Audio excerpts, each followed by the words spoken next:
I can't imagine who has the capacity to be this evil, to be this inhumane. A brutal killing. It was something I've never seen in 36 years. The dismemberment was almost done surgically. A dark mystery with multiple suspects. Right away, it gets you thinking along the lines of a serial murderer. If you looked at his eyes, you could tell that he was a psychopath. Anybody that she had contact with that night could have killed her. The truth will be revealed. This was truly a whodunit. Every day in North America, dozens of people are murdered. The key to solving the toughest of these homicides lies in the final 24 hours of the victim's life. To crack the case, detectives must reconstruct that critical timeline. The minutes and hours containing evidence that can help unlock the mystery and catch the killer.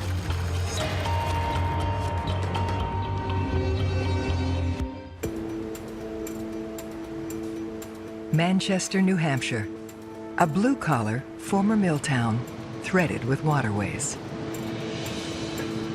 The Piscataqua River flows into the Merrimack River.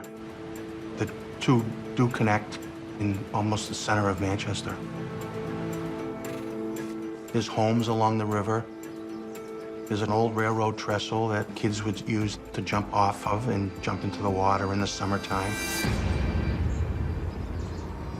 But one summer's day, something disturbing emerges from the depths.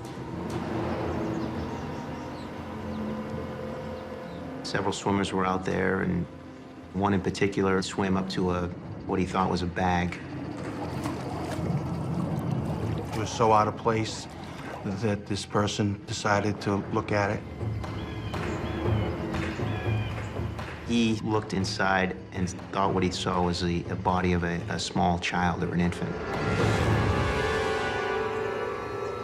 These people were just horrified. Detective Lieutenant Mark Putney and Detective James Susi are immediately called to the scene. All your adrenaline and everything just kicks in. And I flew over to the west side, to the Piscataqua River, expecting to find a baby inside of a bag. When I opened the bag, the first thing I saw was a torso of a woman. Headless, armless, and no legs, face down at the time. It was obvious to us that she had been dismembered. It was something I've never seen in 36 years, and I've investigated probably over 50 homicides, so it was very disturbing. Who could do something like this to another human being? Things start running through your mind as to, what happened and who is this person. Without the head, it becomes much more difficult to identify somebody because you don't have any dental records, you don't have any basis of comparison. We knew we need to start conducting a search. The water, the trestle, the walkways, the marsh, the entire area, in hopes to find the remaining body parts.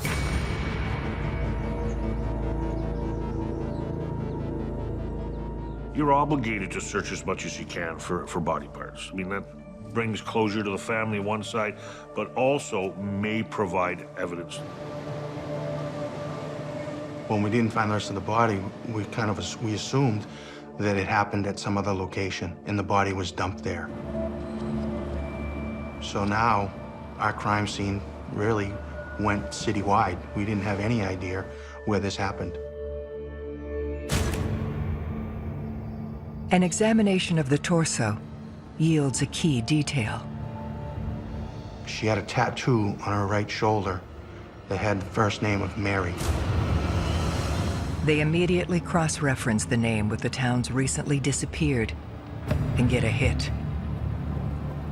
Mary Stetson was reported missing that morning by her oldest daughter, Tamara. And they came and picked us up, and we went down to the station.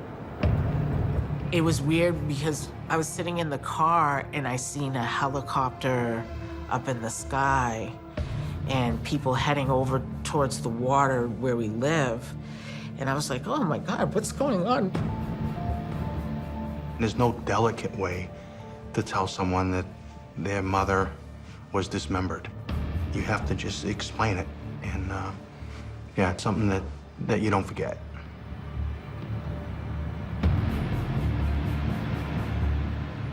To find out it was my mother's torso. It's just disgusting. It made me sick.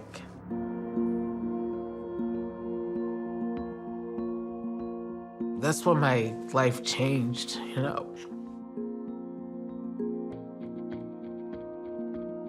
It's a horrific crime. And to know that she had 5 children, it's heartbreaking. It's heartbreaking. It's something that, will stay with me the rest of my life. Mary Stetson was described as a wonderful mom, somebody who was a good provider. My mother was working at a cable company. She would work 40, 50 hours a week. She was tall, long legs, just beautiful, inside and out. Her oldest daughter, Tamara, gave information that her mother had gone out on the night of the 18th, and that since that night, her mother never returned home. She said that was very unusual. She was last seen at 5:45 on the 18th and discovered on the 20th. Creating a timeline is critical to any police investigation. Without a timeline, it's often difficult, if not impossible, for police to create a suspect list, and it makes it almost impossible for murder to be solved. From the moment she was killed into the moment she was disposed of was probably over a 24-hour period. We determined that the death probably occurred late on the 18th, early on the 19th. Narrowing it down further will prove a challenge. When finding a body in water, it can prove difficult in determining cause of death and time of death. Being submerged in water may accelerate the internal changes in the body and cause decomposition at an advanced rate than it would outside the water. You also may have fish plucking out the hair and taking pieces of skin off the body. You also may have artifact from motorboats. The propeller can make deep cuts in the body to make it look like there was stabbing or cutting before they died. But the injuries to Mary's torso point to something far more deliberate. The medical examiner of New Hampshire did an autopsy, and he was able to determine that she died of multiple stab wounds, I think 12 to be specific, to her chest cavity. That tells me that somebody was very angry, extremely upset, and determined to kill this person, that it wasn't something that was an accident or a random act. It clearly seemed like it was a personal attack. Something, I think we would characterize as, vicious, evil. The frenzy of that attack contrasts with what the killer does next. The dismemberment was almost done surgically.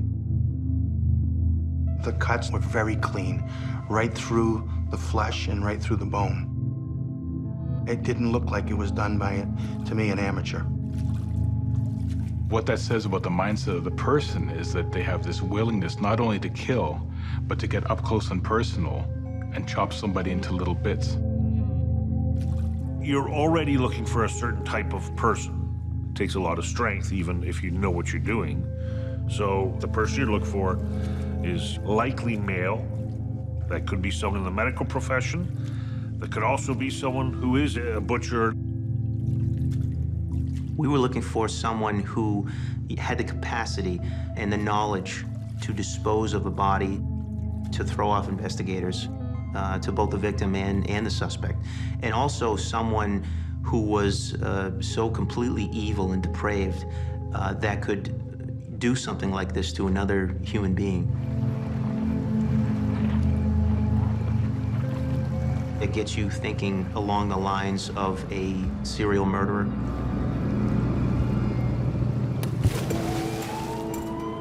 One of the first things we did in this case was reach out to other police departments to see if they had any similar crimes in other jurisdictions.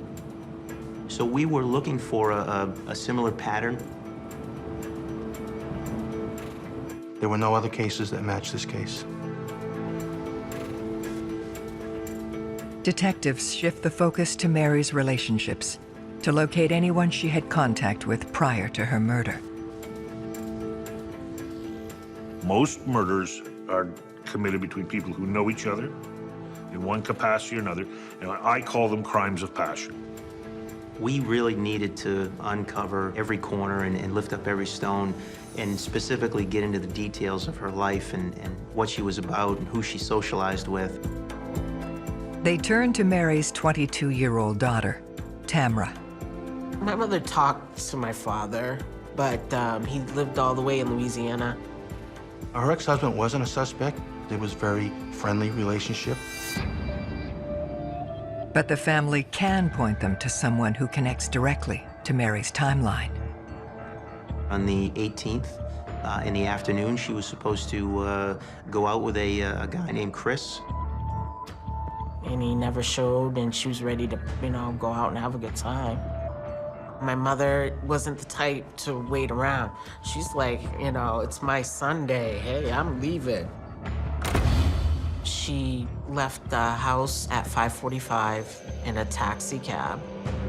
Mary's date then shows up less than an hour after she leaves the house. It was a very quick conversation. Is your mother here? Is Mary here? And she said no, she had left. And the person said okay and left. This unknown person is not somebody that she frequents with or socializes with. It was somebody that was new. Our focus at this point was trying to identify the date. We don't know what that relationship was like. We don't know what happened after they left, if they did meet up. We don't know if they went to his apartment or a hotel or anywhere. Potentially, there could have been some type of argument where it could turn violent.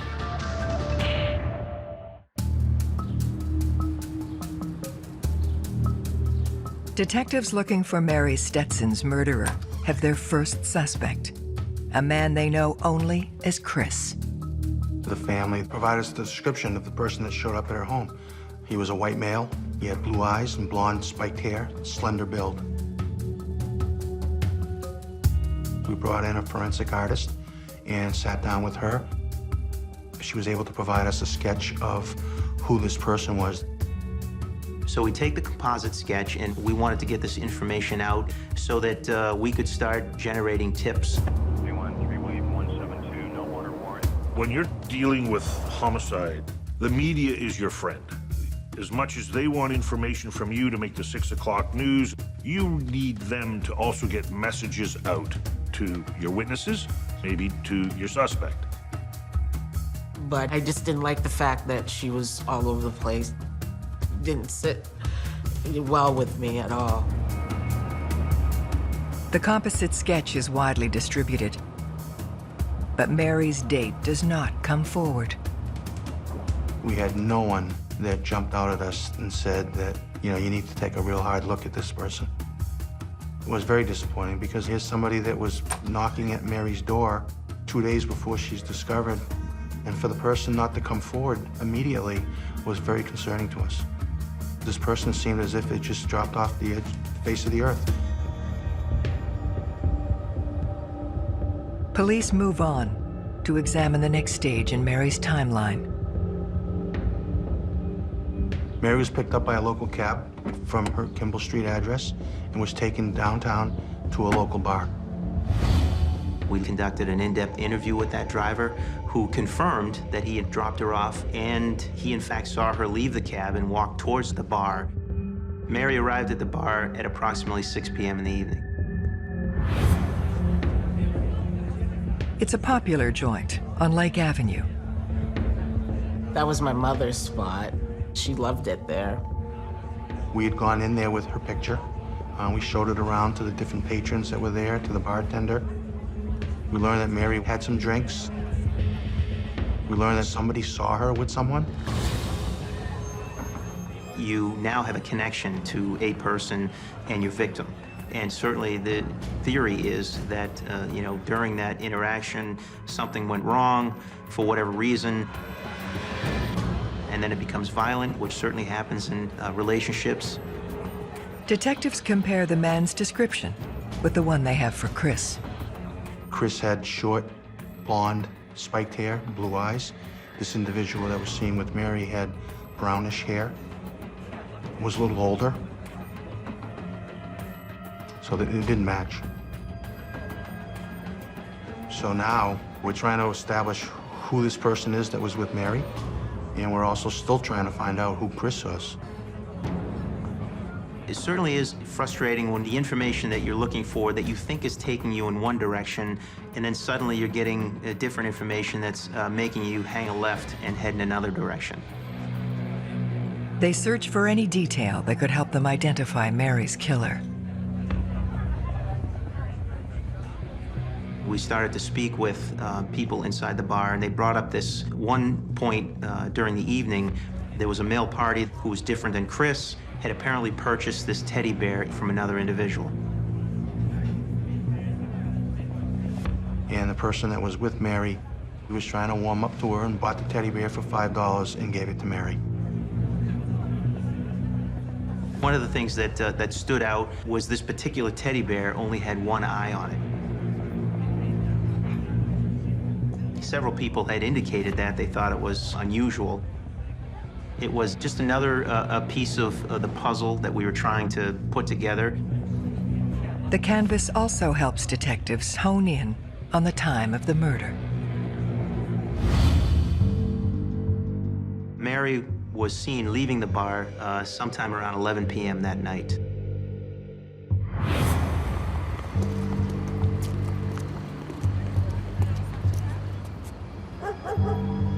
At that point, Mary's trail runs cold. Aiming to generate new leads, they look further back in her timeline. The family told us earlier that day she had been to this market, which was in the neighborhood.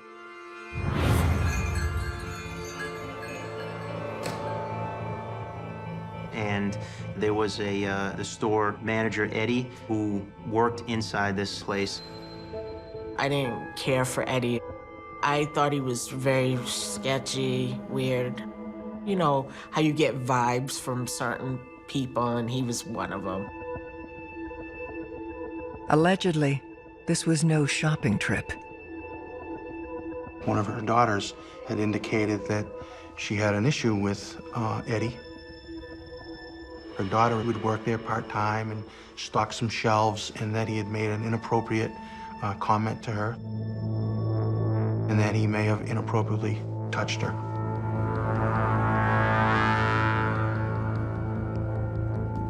My mother found out about it and was really, really livid. It's a very volatile situation when someone has a revelation that their daughter has been possibly molested. I wondered if he had something to do with her disappearance. Did Mary go back to the store, confront Eddie, and Eddie became so upset, killed Mary?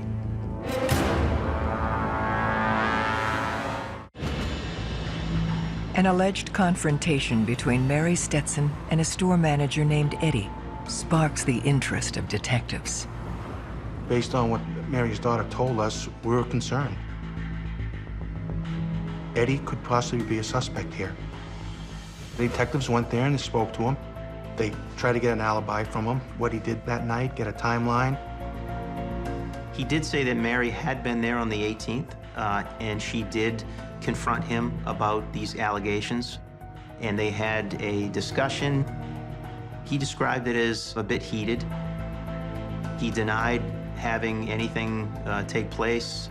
Everything was on the up and up, and eventually Mary left the store, according to him.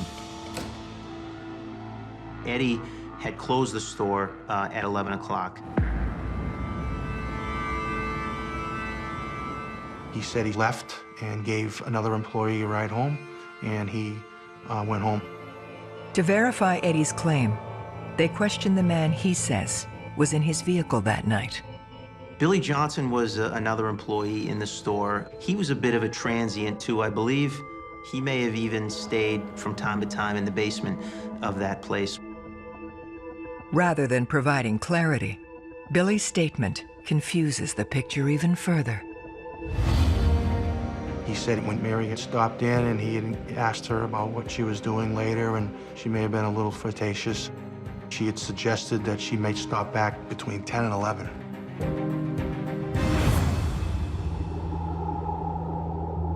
We had known that Mary was kind of a social butterfly, so it wasn't really all that unusual for her to agree to go out on a date. But the contradiction that we faced was the fact that she went to the store to confront Eddie about these allegations of sexual assault against her daughter.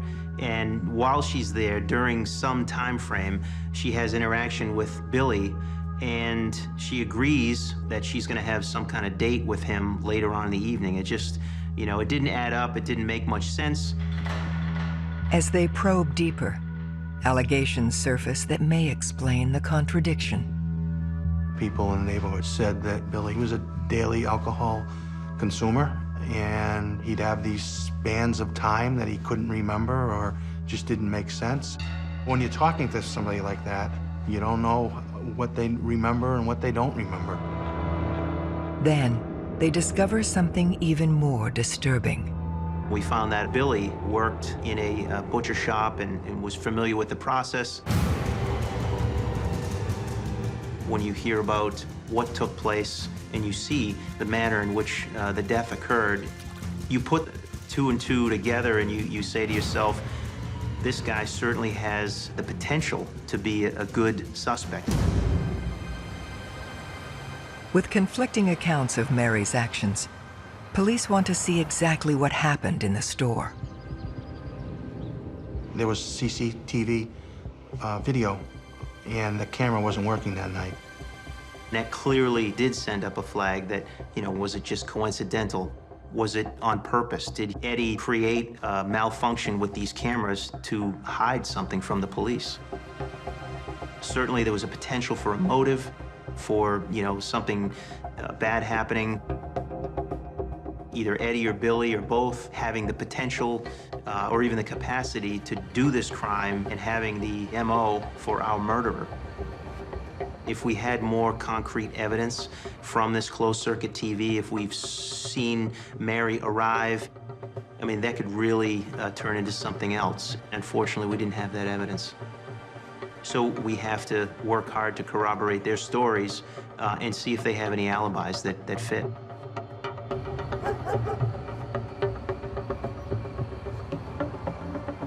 We couldn't connect Mary to Eddie because his alibi was locked up by the fact that he closed the store and he was seen by his family in another location on the same time frame that Mary had been seen in the downtown area. Billy was living with somebody at the time when we spoke to that person, and we were able to alibi him that he did come home and never went back out. That whole scenario of the camera not working, I think, was legitimate. To be certain, detectives perform a search for physical evidence. Eddie allowed the detectives the opportunity to search the store. Obviously, whoever committed this murder, there would be a crime scene. They went downstairs, they searched the cellar, they looked all over, and they couldn't find any evidence that suggested that Mary had been killed there. As they rule out the market, Mary's date appears from nowhere. Chris just walked into the police department and said something to the effect of, "I think you guys are looking for me." And we interviewed him. That composite sketch was 100% accurate. You could put them up together, it was the same person. What was concerning to me was the fact that after this homicide was reported, it was all over the media. And the fact that that person didn't come forward to us, that was very important.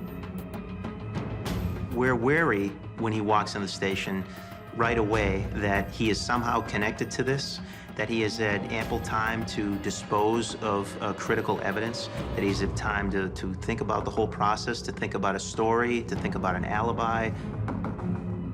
You go into this hoping you could poke holes in his story. He couldn't really provide a real reason for not coming forward. He also didn't go to work the next day. I remember looking into that and saying, well, this is odd. He didn't come forward for a couple of weeks, so we pressed him hard. Chris eventually told us that he didn't make the appointment when he was supposed to. He was late. By the time he got to her house, she had left. Chris tells police he then joined friends at another bar across the street from where Mary was dropped off. Both bars were similar, maybe 50 yards from one another. We confirmed his alibi by speaking with the friends that he was with that night, who corroborated that information. And in fact, he was with them, so he couldn't possibly have been where she was. He also provided us an alibi as to where he spent the night that night, and we were able to find the person that he spent the night with. He was cleared as a suspect.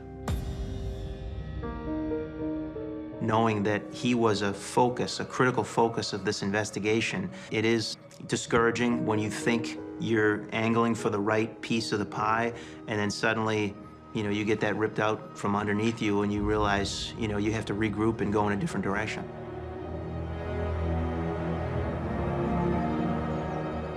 I mean, people were on edge. They talked about it in the schools and on the news, and it didn't matter if we were exhausted. It didn't matter if we had other things on our plate. But it became increasingly frustrating. The more information that we got, the more of kind of a question we had in the back of our heads as to who this suspect was. Were we ever going to get to the right person? Were we going to locate that person in time to prevent maybe another tragedy? Chris then turns from suspect to critical witness. Chris had seen Mary walking down Lake Avenue with another gentleman. Long, dark hair, kind of a chiseled complexion, in his 40s.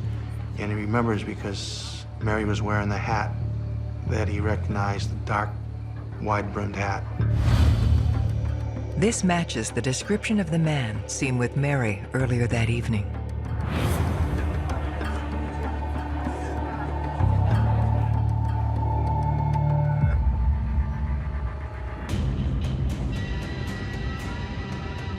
More determined than ever, detectives renew their efforts with the media. You never get tired of tips, especially on a whodunit. And this was truly a whodunit. They get a break.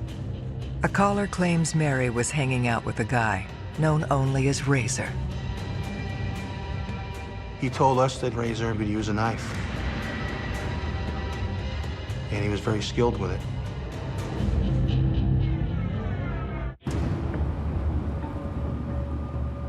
Police have a new person of interest.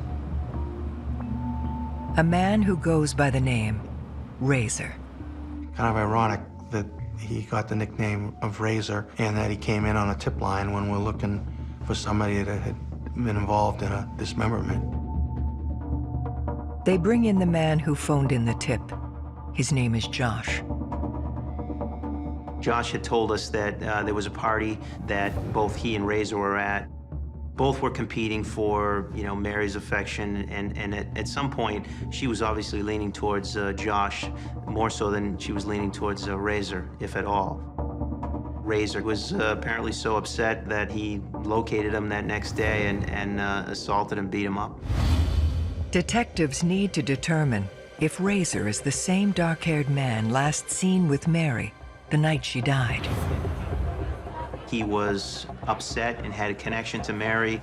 Mary kind of had an attraction to his friend instead of him. Maybe he has a criminal past. Those things just kind of add up. They head to Razer's last known location. When he was in Concord, he was living in this tent on the river. I personally actually went to Concord and found his tent. We searched his campsite and surrounding areas, and we didn't find anything. No knives. No knives that were capable of causing this homicide. This manner of disposing of a body, it seemed like it was a process, a very involved process, and that didn't fit his profile. He was a drifter, a transient who lived in a tent, doesn't have a vehicle, doesn't have the equipment needed. He doesn't have the means in order to commit this type of crime. In the end, he didn't fit the description of the person back in the bar. With Razer ruled out, concern grows the case may go cold. That was extremely frustrating because each time we developed information on another person, we were excited, we were getting there, we identified somebody, could this be it?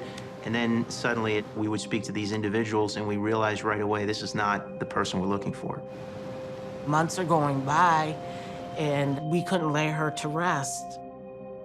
It's gut-wrenching. You know, when you're trying to solve this case, there's pressure from the family.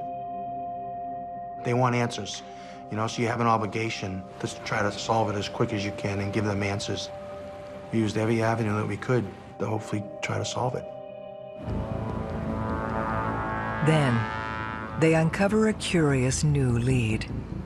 A second missing persons report. We received a call late at night from a woman who identified herself as Donna Plick.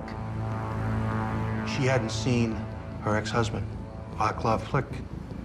Even though they were divorced, they still had a relationship where they would talk daily. Donna was somewhat nervous, but she was also concerned. She didn't know if something had happened to him. Vaclav Plick was last seen in the early hours of July 22nd, 2 days after police found Mary Stetson. When someone disappeared in and around the time of the murder or shortly thereafter, that is of great interest to find out where they went. But what detectives learn next turns Vaclav from victim into potential suspect. Vaclav was employed at a place nearby. It was described as a deboning factory. He would debone chickens.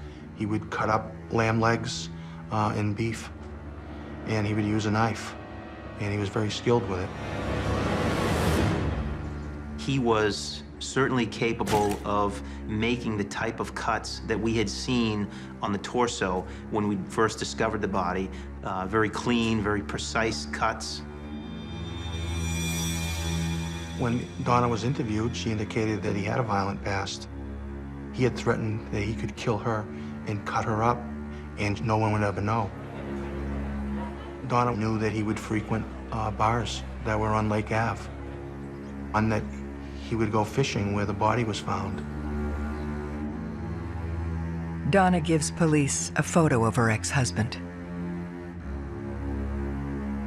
One of our detectives that had originally gone out to these two drinking establishments and was asking around saw his photograph, and he was like, "You gotta be kidding me." He had been inside the bar showing the picture of Mary Stetson around to see if anybody else had known Mary. And in fact, he had gone over to a table of males that were sitting together, and it showed the picture. They didn't speak very good English, but they could communicate that they had never seen that woman before. The third male that was sitting there happened to be Vaclav Plik. With Plik now the prime suspect, detectives return to the bar where Mary was last seen. We completed a photo array, which included Vaclav.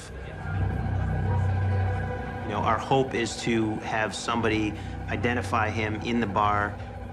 We showed it around to the different patrons that were there, to the bartender, and they identified Vaclav Plik.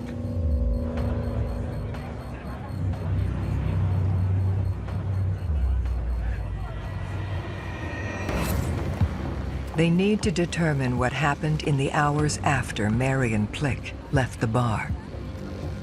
Well, we started canvassing the neighborhood where Donna showed us this apartment. And there was a neighbor that we spoke to that knew Vaclav. She had seen Vaclav arrive at the apartment with a female who was similar in description to Mary on the night she disappeared. So when we initially came to the apartment, two of us entered through the common hallway in the front. One of the first things we saw was what appeared to be dark stains on the wall, leaving the front of the apartment outside the common hallway and heading towards the exterior door. The stains that we tested did test positive for the presence of human blood. That gave us probable cause to get a search warrant. It was very interesting what we found in that apartment. When you first go in and just look, you wouldn't think that anything had happened there. Everything appeared normal. And then as we looked in further, we determined that there was evidence that not only pointed to this Vaclav Plik as our guy, our suspect, but connected him right away to our victim. On the bed was a rimmed hat. That's Mary's hat.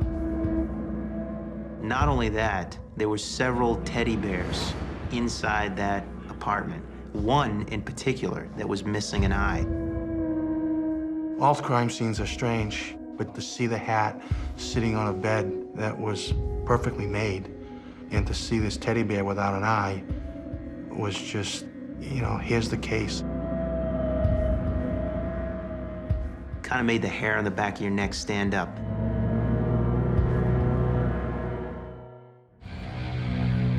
Detectives have proof that Mary Stetson was inside Vaclav Plik's apartment the night she disappeared. Now they're looking for evidence of murder. In his bedroom, the carpet was cut out. I mean, that's consistent with something happening, something staining the carpet, and then the carpet having to be removed right away. When someone's stabbing somebody, the blood is casting off. And clearly, people who clean up crime scenes forget the fact that there's other manners in which to collect evidence or visually see evidence. You turn out all the lights, and you spray this chemical luminol, and it luminesces blood with like a black light, and that area lit up like a Christmas tree.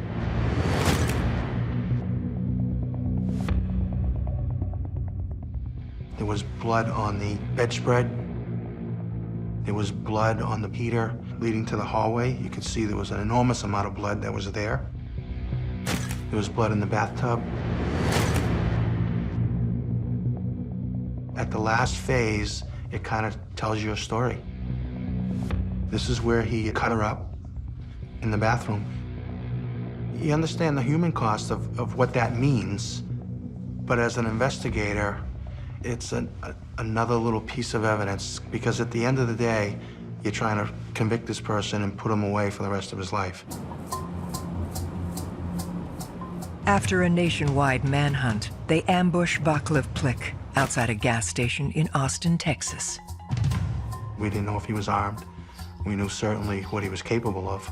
So we waited outside, and I pretended I was pumping gas, and as he walked out, we grabbed him and arrested him. I was so happy and relieved because this man was caught and he wouldn't be able to do it again to some other woman. As they grill Plick for a confession, they now have a complete timeline of what happened the night Mary died. Mary left her apartment about 5:45. She traveled in a cab to a local bar. There, she met with Vaclav. They had some drinks at this bar, and he purchased a teddy bear for her.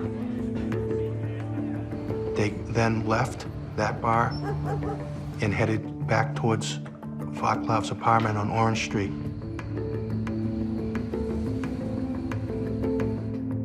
And that he tried maybe having sex with her, and she didn't want to. And an argument ensued, and he ended up violently stabbing her to death. In a panic, he didn't know what to do, so he dismembered her so he could get her out of the apartment. He used a miter saw that was in his closet, and he put the torso in a large duffel bag, and he threw her in the area that he fished at the trestle. He then took the other body parts and drove out to the total opposite side of the city and discarded them in the woods. I had an opportunity to be very close to this person, this level of evil that I don't think I've ever been as close to in the past. With the information that he provided about what he had done with the torso and the body parts, Manchester police conducted another search, and we were able to find her head on one side of the street and some of her extremities on the other. I think it was very important to the family that we recovered her head especially. They were able to give her a proper burial, and I think that was very, very important.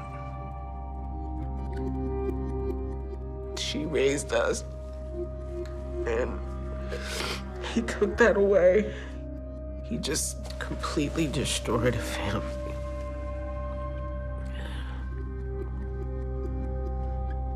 On November 14th, 2000, Vaclav Plick is convicted of Mary Stetson's murder and sentenced to life in prison without parole. I just remember when the verdict came back guilty, how emotional it was, even for me. And I turned, and Tamara was there, and we embraced each other and cried. It was a relief. I gave Mark a big hug because they worked hard. And it was finally ended. And I was kind of happy. Justice was served.